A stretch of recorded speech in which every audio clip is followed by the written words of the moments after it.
This podcast is brought to you by Most Valuable Podcasts, leading the league in podcasting entertainment. Hello, college football fans, and welcome to the Primetime Podcast. My name is Ricky Widmer, and as always, I'm joined by the one, the only, Brandon Swanson. Hey. And this was possibly the greatest opening weekend, greatest weekend ever of college football. Well, Ricky, it was certainly history-making as 7 top 25 teams lost. That's the first time that many teams have lost. And it was great going into Monday knowing that record would be broken because Monday was featuring 2 top 25 teams. This is also I looked at the rankings this week. I mean, Houston making a huge jump. You've got Tennessee. They win their game to Appalachian State. They escape that game. They fall, from 8 all the way down to now low double digits, almost 20. LSU's now 21. It was a crazy week. We're going to try to dissect as much as possible. You may be thinking, guys, you're a little bit late to the party this week.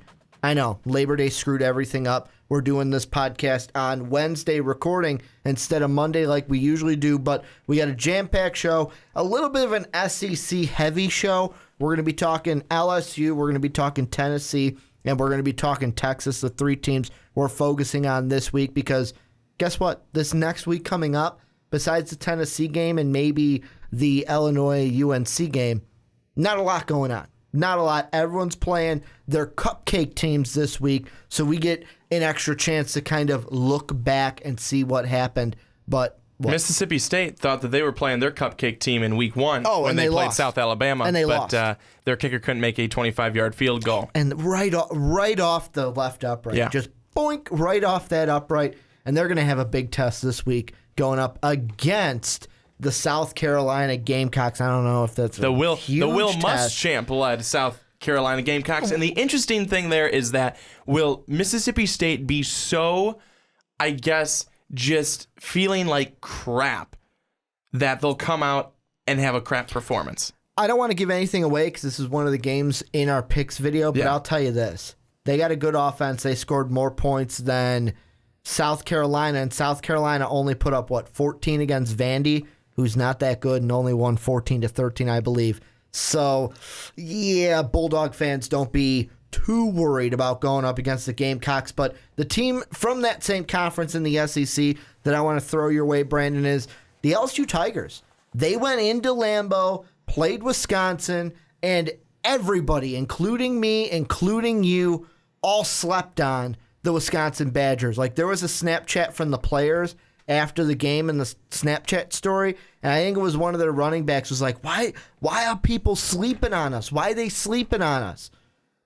How shocked were you when LSU lost 16-14 to the Wisconsin Badgers? You know, I was. I was shocked, and I went to the Cubs game last week, and there were a lot of LSU fans there. This was on Friday, and there were a lot of LSU fans that were doing a road trip, going to Wrigley Field, and they were going to Lambeau.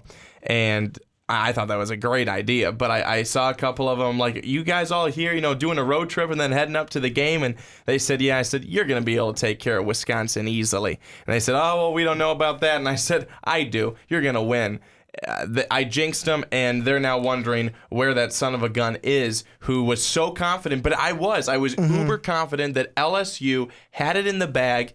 Leonard Fournette got over 100 yards, 138 if I'm not mistaken, somewhere right around there. You were right, 138 on 23 carries. He doesn't score. LSU found it difficult to score, as did Wisconsin. But Wisconsin obviously ended up with more points, 16-14, and it was a Big Ten game. A low-scoring, kind of defensive battle. But when it comes down to it, I think the reason why, if people, if you're not an LSU fan, where you're like, oh, LSU, you bleeding LSU, I think that you certainly pick LSU because of the fact that you saw what Wisconsin was last year, and it wasn't very good. They were underwhelming, and of course it goes to a new season, but you expect that the SEC team that is usually a predominant powerhouse is going to take down, even though it's a Big Ten team, one of the lesser teams from the Big Ten last year. And the thing that LSU, I mean, you look at both quarterback play, and it wasn't that great. You look at Wisconsin last year, they had the senior, they had Joel Stave. He's now in the NFL, being the third-string quarterback for my Minnesota Vikings. You had Houston, he might be the first string soon. Maybe. You had Houston in there this week, threw 2 picks. Didn't score a single touchdown. But for LSU, to me, the game showed that you haven't developed a good enough quarterback in Brandon Harris. Like, coming into the year, our biggest question with this team was the defense is going to be fine. The offense is going to lean on Leonard Fournette. But when Leonard Fournette can't be there, who's got to be the one to pick things up a little bit? That's got to be your quarterback in Brandon Harris. And that just didn't happen. I mean, he had a game where he went 12 of 21, 131 yards, a tutty, and 2 INTs. That can't happen. And the thing I look at this is there's a lot of people saying, LSU, are they dead in the water? Can they come back and they still make the college football playoff? Yes, they can, because they play in the SEC, but I look at what they did on Saturday, and then I look at what Alabama did, a team that's going to play in their same conference that these two are going to meet up at some point this year, and I just start cringing and going, ugh, because it's not going to be pretty. And right now, if you were to say, Ricky, who's winning that game? Alabama in a landslide, because LSU just doesn't have the quarterback play to compete right now, in my mind. Right now, the game changer is Brandon Harris.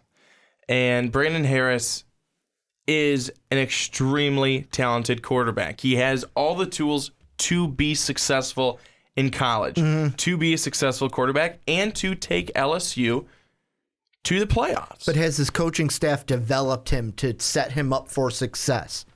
I don't think you're on the right track. I think it's more of him being the one that is overanalyzing, overthinking. And I think that he is beating himself too much mentally when he makes a mistake, and he's not able to jump back from that. He doesn't have a short memory. He does not. And I think he'll then question his throws, he'll question his reads, he'll second guess himself, he'll overthink himself, and I think that's the problem. I think it's a mental thing for him, and sports are a huge mental game. Some more so than others, but certainly when you're the quarterback of a big-time team, you've got to be there mentally. Your team needs you there mentally, especially, and that's the most frustrating thing for LSU fans, for LSU players and coaches, because they know he's got it.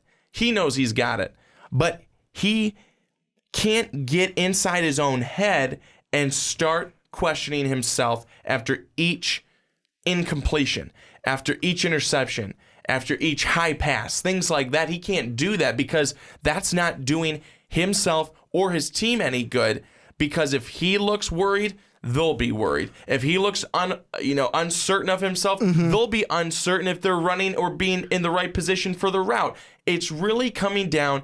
I agree with you in the sense it comes down to quarterback play. It comes down to Brandon Harrison. What can he do?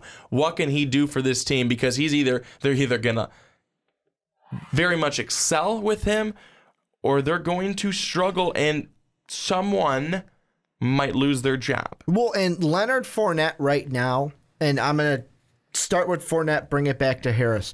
Leonard Fournette, to me, he's the main guy in this team. There's no question about it. But in college, he's living the Adrian Peterson life of the NFL. Adrian Peterson, one of the best backs in the NFL, hasn't had a significant quarterback. I believe he's had, 12 quarterbacks or so since he came into the league. It's been a coaching carousel for him. Leonard Fournette, in a shorter amount of time, he's had that one quarterback, but he's kind of living that same, hey, it's all on me, and it can't be all on me. Brandon Harris needs to do something. And I'm not saying he's got to take the game over. He's got to be like Francois was for Florida State, or like Jameis Winston used to be for Florida State. He doesn't need to be like Tim Tebow, what he used to bring to Florida. He's just got to play well enough to where because I can see it now. Every other SEC team saying, fuck it, we're just going to load the box, come after Leonard Fournette, come after your quarterback. Brandon Harris, you make us pay. You make us pay because we're just going to shut down Fournette. We're just going to focus on Fournette, make you pay. And based on what you were saying, that maybe it's Harris, like he second guesses himself. The title of this video is on YouTube, is Les Miles on the hottest seat? Should Les Miles be on the hot seat, or should the people of Louisiana go, no, it's not his fault, it's the quarterback's fault? Come on, Ricky. When do you ever look at the fans and say, it's the quarterback's fault? Because if it's the quarterback's fault, that means there needs to be a change at quarterback. There's no change at quarterback. It's then the head coach, right? Come on. We know who's going to lose in that situation. It's the head coach 10 out of 10 times. And right now, I do think that Les Miles is on a hot seat. I really do, because everyone knows that he was on a hot seat at the end of last year. Most people, myself being included, didn't think he was going to make it to the offseason as the LSU head coach.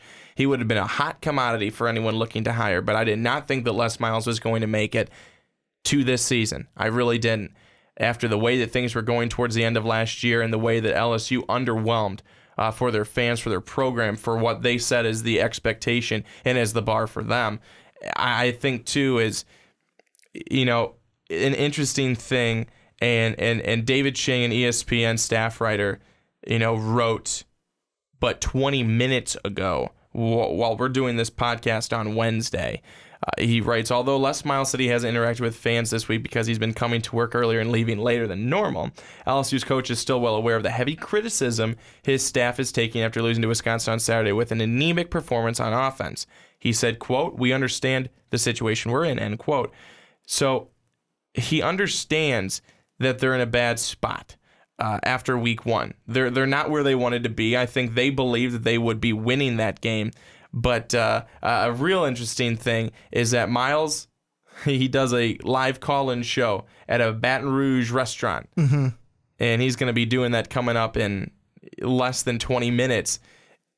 Ching writes, should be a cringeworthy broadcast. So already fans are jumping on the go after Les Miles train, and that's not going to bode well for him, especially, Ricky, it's too early in the season for fans especially, to be going after Les Miles. It's too early. Well, and here's the thing that plays into it. This year, after 1 week, you are seeing a ton of college analysts, and this is going to be a discussion for a later time, but a lot of analysts right now are saying, some are saying there could possibly be a 2-loss team making the playoffs. There's other ones saying that we will see a 2-loss team make the playoffs. With how LSU is, they can't manage another loss, because if they do and beat Alabama has 1 loss, they're still going to get over them into the SEC title game. It's just the nature of the beast of where LSU is. Also, the one thing I find interesting is the game that they have coming up in just a few days this weekend. They're playing Jacksonville State. This is the same Jacksonville State team. I know it was a different opponent, but last year they went into Auburn, played up, and almost probably should have beaten the Auburn Tigers. And this is a team that could play up to you and beat you in your home stadium. And why was that last year? Because Johnson had poor quarterback play at Auburn. He struggled mightily, and that's why they should have lost that game, and that's why it was even as close as it was. Also, the defense obviously wasn't doing their thing, but Johnson was horrible. He was horrible at the quarterback position all of last year, really, and especially in that game. So that shows that, yes, Jacksonville State could do it, but what I wanted to look at from the schedule is that you do not play a ranked team until October 22nd at home versus Ole Miss. You have Mississippi State at Auburn, Mizzou at Florida versus at home versus USM. Florida, I think Florida could be a test though on the road in Florida, and I think that could definitely be a test. I think it definitely could be a test there. If you lose, let's say by some chance you lose one of those games, you haven't even gotten to the meat of your schedule yet. and you have 2 losses. You have 2 losses. That's if you do. That's if you do lose one of those games. Will you? Remains to be seen. But I think that speaks volumes because you already have that 1 loss, and you are in a tight situation right now. Mm-hmm. If you are Les Miles, your team has got to be focused. They have got to be focused every week. Every week. Every week. It's this game. Not the next one, this game. I'm not saying that they're not, but they need all their focus on the game at hand right now. The game at hand this week, today, if we're talking Saturday, they need to be focused because you let up at all on the gas with your focus. That's when another team slides in because they were better prepared. I am going to throw a theory at you, and in our kind of pre-podcast discussion, I prepared you for this. I played you the clip that I heard earlier today off of the Herd's YouTube channel. Today, the Herd had Joel Klatt on, and Joel Klatt was talking about the main topic was the Alabama Crimson Tide have hired Coach Sarkisian, the ex-Trojan head coach, to be kind of like an offensive advisor. And Klatt was kind of talking like, you know what, why are they doing this? Oh, probably because, Lane Kiffin's probably going to get a head coaching job at the end of the year again. They're just trying to get his kind of successor in there. And he goes, wait a second. Nick Saban's a smart guy. He's usually 4 steps ahead of anyone else, was his exact quote. And I'm going to throw this at you. He threw out the theory that Alabama tried to take Sarkisian off the market now so that a team like LSU, a team that they are going to see later, who might need an offensive coach, an offensive core, might need a change mid-season if all this quarterback trouble still happens, take him off the market so that LSU can't grab him and bring him aboard. What do you think about that theory? I think that theory is probably spot on. I really do. I really do, because Nick Saban is no dummy. He has all the strategy up in his head. He is so strategic. Mm-hmm. So strategic. I would not put that past him at all. He wants to win. He doesn't want his rivals to win. There's no rule against it. No rule saying you can't do it. You're right. Bring Sarkisian on as like a 4th set of eyes. LSU can't have him. Yeah, absolutely you're right. Absolutely you're right. Now I got 2 more questions kind of to close this off. Is Danny Etling. We talked about him before the season started. Transfer from Purdue. Based on how Brandon Harris plays, let's say they get the win over Jacksonville State, but Brandon Harris doesn't do well. How many games into the SEC season does Harris go before we could possibly see a Danny Etling sighting for replacing Brandon Harris? I'm going to give him till week 4. I'm going to give him till week 4, and that's week 4. I would say that's the game at Auburn, possibly week 6 at Florida. Between 4 to 6 weeks. Between 4 to 6 weeks, and that's it. And that's it. Because if Harris can't get it together by then, I don't know. And the last question I got for you, I'm reading this from College Football Talk in NBC Sports site. The O-lineman, I'm hoping I'm going to say this name right, Josh Booty, who had that cheap shot for the LSU game. I do not agree with this. I think it should be a lot stronger. But his late hit, did you see the late hit? Didn't see it. It was absolutely terrible. What happened was there was an interception late in the game for Wisconsin that sealed the deal. Wisconsin player holding the ball in one hand, not even trying to secure it, teammates coming around to kind of celebrate with them. Offensive lineman from LSU comes out of nowhere, clocks him. Just straight up clocks him, forearm to what looked like the neck head area. He only gets 1 game. Only getting 1 game for that. To me, that because I just think it should have been more. I remember when it happened and I saw it. I had mentioned it at our fantasy football draft, I believe. I said he should be suspended for, I think I said indefinitely, but that's probably a little bit too strong. I'm just just so if you're new to the Primetime Podcast, I'm the kind of person that player safety is huge for me. And if you're going to do a move that is going to endanger the safety of someone else, you have no right to play this game. You have no right to play this game. I agree with you. I think that I agree with you in the sense of if you are legitimately going and targeting someone and trying to injure someone, you've got to be ejected. There's got to be a suspension coming. Sometimes there just happens to be a hit that you do not try to do it. It just happens.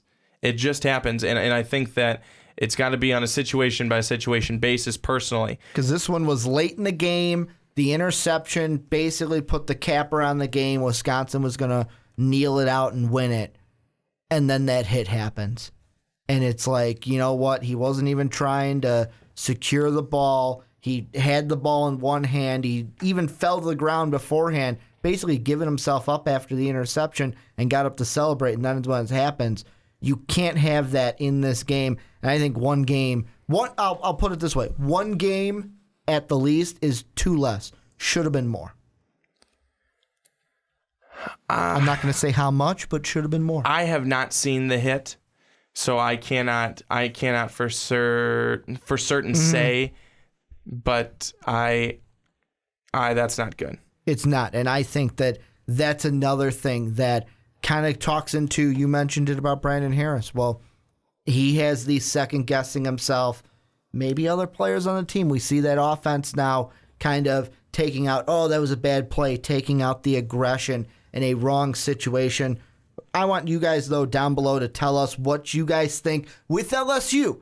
What do you think? Is Les Miles on the hottest seat? Is Brandon Harris going to get replaced midway through the season? Is LSU, are we kind of shooting them down before the waters have even calmed? Are we just smelling blood in the waters and attacking the Tigers before there's anything to worry about? Let us know down below in the comment section.